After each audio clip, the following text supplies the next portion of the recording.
അതെ, കേരളത്തിലെ ജനങ്ങൾ UDFന് നൽകിയ വലിയ വിജയത്തിന് പിന്തുണയ്ക്ക് ഞങ്ങൾ അങ്ങേയറ്റം നന്ദി രേഖപ്പെടുത്തുകയാണ്.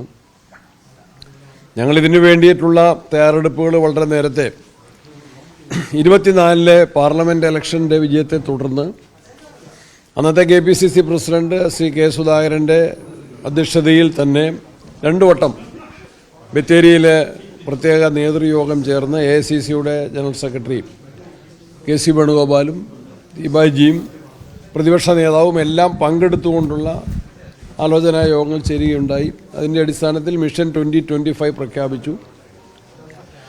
വാർഡ് കമ്മിറ്റികളെ ശാക്തീകരിച്ചു. അതേപോലെ തന്നെ മഹാത്മാ കുടുംബ സംഗമങ്ങൾ നടത്തി.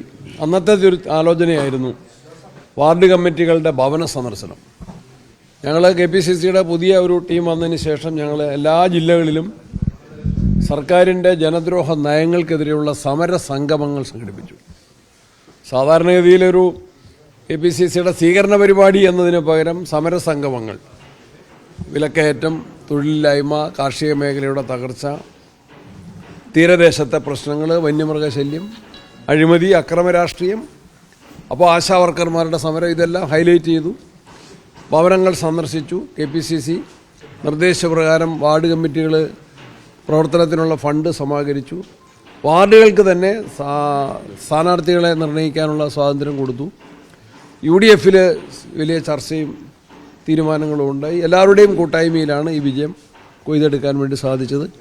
അതിന് അഖിലേന്ത്യാ കോൺഗ്രസ് കമ്മിറ്റി കേരളത്തോട് കാണിച്ച പ്രത്യേക താല്പര്യത്തിനും പിന്തുണയ്ക്കും ഞങ്ങൾ അങ്ങേയറ്റം നന്ദി പറയുകയാണ്. ഇന്ന് AICC പ്രസിഡന്റിനെയും രാഹുൽജിയെയും കണ്ട് തന്നെ നന്ദി അറിയിക്കും. KC വേണുഗോപാലിനും പ്രത്യേകമായിട്ടുള്ള നന്ദി പറയുകയാണ്.